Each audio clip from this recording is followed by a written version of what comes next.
So hi, in the last video we discussed about voltage division rule, and today we will discuss about current division rule. So we know that current is same in series but it divides in parallel circuit.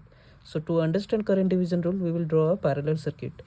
Okay, this is one resistor and this is another resistor that is parallel with the current source.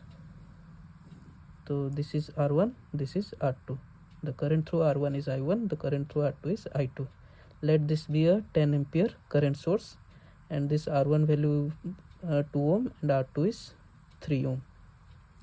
So in last video we derived the expression for voltage division. Okay, so voltage division, what was it? V1 equal to V into R1, R1 plus R2. तो V1 निकालने के लिए हम लोग इधर R1 ही ले रहे थे. तो इधर करंट डिवीजन में क्या होता है ना, I1 निकालने के लिए हम लोग क्या करेंगे ना, टोटल I इंटू R1 के जगह हम लोग R2 लेंगे. ये क्यों?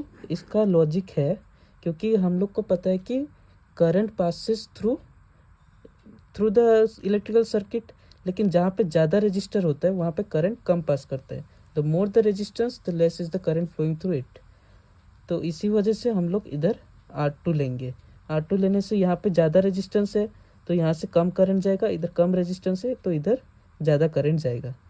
तो इसको हम लोग डिराइव भी करते हैं. I1 इक्वल टू I का वैल्यू कितना है 10, R2 का value 3 and R1 plus R2 is 5. तो इधर 6 एम्पियर. I1 का 6 एम्पियर आएगा, I2 का 10 इंटू 2/5 दैट इज़ 4 एम्पियर. तो टोटल KCL भी से सेटिस्फाई कर रहा है. 6 + 4 10 एम्पियर आ रहा है. तो दिस इज़ द कॉन्सेप्ट कि आपको याद रखना पड़ेगा. वोल्टेज डिवीजन में आप लोग V1 के लिए R1 ही लोगे, लेकिन करंट डिवीजन में क्या होता है ना, R1 की जगह आप R2 लोगे. R2 लेने से आपका I1 का निकलेगा.